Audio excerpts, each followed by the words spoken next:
പരിശുദ്ധ ഖുർആൻ ദൈവികമല്ല, അത് നബി സല്ലല്ലാഹു അലൈഹി വസല്ലമ തങ്ങളുടെ സൃഷ്ടിയാണ് എന്ന് വാദിക്കുന്നവരെ വെല്ലുവിളിച്ചുകൊണ്ട് നിരവധി ആയത്തുകൾ നമുക്ക് കാണാൻ കഴിയും.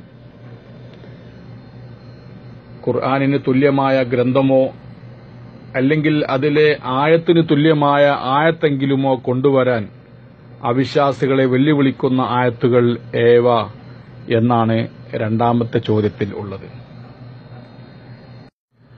സൂറത്തുൽ ബഖറ 23-24 ആയത്തുകളിലും സൂറത്തുൽ ഇസ്രായിൽ 88-89 ആയത്തുകളിലും സൂറത്ത് ഹൂദിൽ 13-14 ആയത്തുകളിലും സൂറത്ത് യൂനുസിൽ 38 ആയത്തിലും സൂറത്ത് തൂറിൽ 33-34 ആയത്തുകളിലും ഈ വെല്ലുവിളി ആവർത്തിക്കുന്നതായിട്ട് നമുക്ക് കണ്ടെത്താൻ കഴിയും.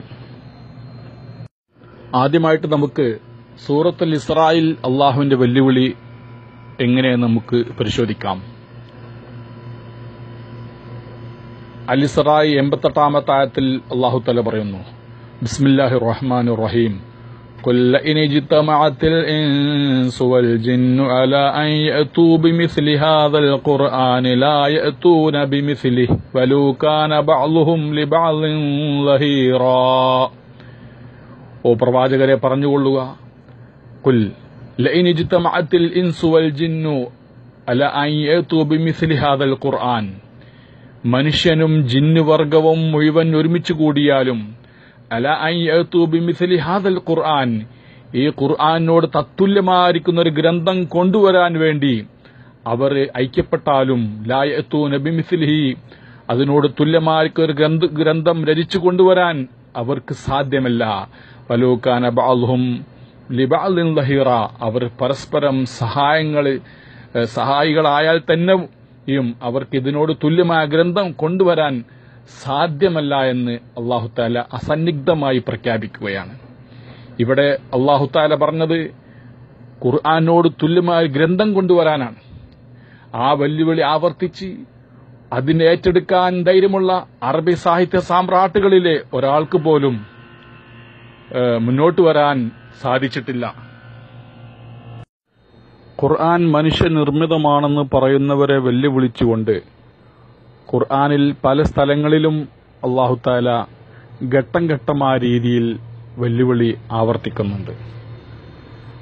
ആദ്യമായിട്ട് അല്ലാഹു തആല വെല്ലുവിളിച്ചത് ഖുർആനോട് തത്തുല്യമായ ഗ്രന്ഥം കൊണ്ടുവരാനാണെങ്കിൽ, രണ്ടാമതായിട്ട് അല്ലാഹു തആല ഒരു പടി കൂടി ഇറങ്ങിക്കൊണ്ട് ഖുർആനോട് തുല്യമായ ഗ്രന്ഥം നിങ്ങൾ കൊണ്ടുവരാൻ സാധിച്ചിട്ടില്ലെങ്കിൽ അതിന്റെ 10 ആയത്തുകൾക്ക് സമാനമായതെങ്കിലും നിങ്ങൾ കൊണ്ടുവരൂ എന്ന് വെല്ലുവിളിക്കുകയുണ്ടായി. അതും അവർക്ക് അസാധ്യമാണെന്ന് തെളിയിച്ചപ്പോൾ അല്ലാഹു തആല പറഞ്ഞു, 10 സൂറത്തുകൾ വേണ്ട, 10 അധ്യായം വേണ്ട, ഒരു അധ്യായത്തിന് തുല്യമായത് നിങ്ങൾ കൊണ്ടുവരാൻ സാധിക്കുമോ എന്ന് ചോദിച്ചുകൊണ്ടുള്ള വെല്ലുവിളിയാണ് പിന്നീട് ഖുർആൻ നടത്തിയത്. അല്ലാഹു സുബ്ഹാനഹു വ തആല ഖുർആനോട് തുല്യമായിരിക്കുന്ന ഗ്രന്ഥം കൊണ്ടുവരുവാൻ വേണ്ടി സൂറത്തുൽ ഇസ്രായിൽ വെല്ലുവിളിച്ചപ്പോൾ ആ വെല്ലുവിളി ഏറ്റെടുക്കാൻ ഒരു ആൺകുട്ടിക്കും ധൈര്യമുണ്ടായിരുന്നില്ല. സൂറത്ത് ഹൂദിൽ അല്ലാഹു സുബ്ഹാനഹു വ തആല ഒന്നുകൂടി താഴോട്ടിറങ്ങിക്കൊണ്ട് വെല്ലുവിളി ആവർത്തിക്കുകയാണ്.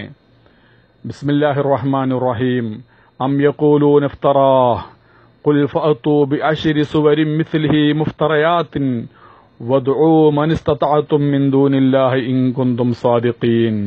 സൂറത്ത് ഹൂദ് 13 ആയത്ത്. അള്ളാഹു പറയുന്നു, അം യഖൂലൂന ഇഫ്തറാ, അവര് ഇത് കെട്ടിച്ചമച്ചതാണെന്ന് പറയുന്നുണ്ടോ? ഈ പരിശുദ്ധ ഖുർആൻ പ്രവാചകർ സല്ലല്ലാഹു അലൈഹി വസല്ലമ തങ്ങൾ സ്വയം സൃഷ്ടിച്ചതാണ്, സ്വയം നിർമ്മിതിയാണെന്ന് അവർ പറയുന്നുണ്ടെങ്കിൽ ഖുൽ, നബിയെ നിങ്ങൾ പറഞ്ഞുകൊള്ളുക, ഫഅതൂ ബിഅശ്രി സുവരിൻ മിസ്ലിഹി, സമാനമായ 10 അധ്യായങ്ങളെങ്കിലും രചിച്ചുകൊണ്ട് അതിനോട് തുല്യമായിരിക്കുന്ന ഒരു ഗ്രന്ഥം നിങ്ങൾ കൊണ്ടുവരിക എന്ന് പറയുക. മുഫ്തറയാത്തിൻ, നിങ്ങൾ നിർമ്മിച്ചുകൊണ്ട് സമാനമായ 10 സൂറത്തുകളെങ്കിലും നിങ്ങൾ കൊണ്ടുവരിക. വദ്ഉ മൻ ഇസ്തതഅതും മിൻ ദൂനില്ലാഹ്, അല്ലാഹുവിനെ കൂടാതെ കണ്ട് നിങ്ങൾക്ക് സാധ്യമായിരിക്കുന്ന എല്ലാവരെയും നിങ്ങൾ വിളിച്ചുകൊള്ളുക. ഇൻ കുൻതും സാദിഖീൻ, നിങ്ങൾ സത്യസന്ധരാണെങ്കിൽ, നിങ്ങൾ സത്യം പറയുന്നവരാണെങ്കിൽ, ആരോപണത്തിൽ കഴമ്പുണ്ടെങ്കിൽ ഖുർആനോട് തുല്യമായിരിക്കും ഗ്രന്ഥം കൊണ്ടുവരുന്നത് പോവട്ടെ, അതിനോട് തുല്യമായിരിക്കുന്ന 10 അധ്യായങ്ങളെങ്കിലും കൊണ്ടുവരാൻ നിങ്ങൾക്ക് സാധ്യമാണോ എന്ന് അല്ലാഹു തആല ഇവിടെ വെല്ലുവിളിച്ചിരിക്കുകയാണ്. എന്നാൽ ഈ കഴിഞ്ഞ വെല്ലുവിളികളെല്ലാം തന്നെ മക്കയിൽ വെച്ചുകൊണ്ടായിരുന്നു നടന്നത്. മക്ക എന്ന് പറയുന്നത് അറബി സാഹിത്യത്തിലെ സാമ്രാട്ടുകൾ വിലസിക്കൊണ്ടിരിക്കുന്ന നാടാണ്. അറബി സാഹിത്യത്തിന്റെ ഉച്ചയിൽ ഉപവിഷ്ടരായിരിക്കുന്ന വലിയ വലിയ കവികളും വലിയ വലിയ പ്രാസംഗികന്മാരും ജീവിച്ചിരുന്ന മക്കയിൽ വെച്ചുകൊണ്ട് പരിശുദ്ധ ഖുർആന്റെ വെല്ലുവിളി അല്ലാഹു സുബ്ഹാനഹു വ തആല ആവർത്തിച്ചപ്പോൾ അതിനേറ്റെടുക്കാൻ ആർക്കും ധൈര്യമുണ്ടായില്ല. എന്നാൽ നബി സല്ലല്ലാഹു അലൈഹി വസല്ലമ തങ്ങൾ മദീനയിലേക്ക് ഹിജ്റ പോകുന്ന സന്ദർഭത്തിൽ അവിടെ വെച്ചുകൊണ്ടും അല്ലാഹു തആല ഈ വെല്ലുവിളി ആവർത്തിച്ചിരിക്കുകയാണ്. അതാണ് സൂറത്തുൽ ബഖറയിൽ നമ്മൾ കാണുന്നത്. അല്ലാഹു സുബ്ഹാനഹു വ തആല പറയുന്നു, ബിസ്മില്ലാഹിർ റഹ്മാനിർ റഹീം, وإن كنتم في ريب مما نزلنا على عبدنا فأتوا بسورة من مثله وادعوا شهداءكم من دون الله إن كنتم صادقين فإن لم تفعلوا ولن تفعلوا فاتقوا النار التي وقودها الناس والحجارة أعدت للكافرين. സൂറത്തുൽ ബഖറയിലെ 23-24 ആയത്തിന്റെ സവിശേഷത എന്തെന്നാൽ അതിൽ വെല്ലുവിളിച്ചിരിക്കുന്നത് ഖുർആനോട് തുല്യമായിരിക്കുന്ന ഒരു ഗ്രന്ഥം കൊണ്ടുവരാനല്ല, ഖുർആനിലെ 10 അധ്യായങ്ങൾക്ക് പകരമായ മറ്റ് അധ്യായങ്ങൾ കൊണ്ടുവരാൻ ഉള്ള വെല്ലുവിളിയല്ല ഇവിടെ നടത്തിയിരിക്കുന്നത്. സൂറത്തുൽ ബഖറയിൽ അല്ലാഹു തആല നടത്തിയിരിക്കുന്ന വെല്ലുവിളി ഒരു സൂറത്ത്, പരിശുദ്ധ ഖുർആനിലെ ഏറ്റവും ചുരുങ്ങിയ ഒരു സൂറത്തിനോട് തുല്യമായിരിക്കുന്ന ഒരു സൂറത്തെങ്കിലും നിങ്ങൾ കൊണ്ടുവരൂ എന്നുള്ള വെല്ലുവിളി ആവർത്തിച്ചിരിക്കുകയാണ്. അത് മദീനയിൽ വെച്ചുകൊണ്ടാണ് ഈ വെല്ലുവിളി ആവർത്തിച്ചിരിക്കുന്നത്. മുമ്പുള്ള വെല്ലുവിളികളെല്ലാം മക്കയിലായിരുന്നെങ്കിൽ ഇത് മദീനയിലാണ്.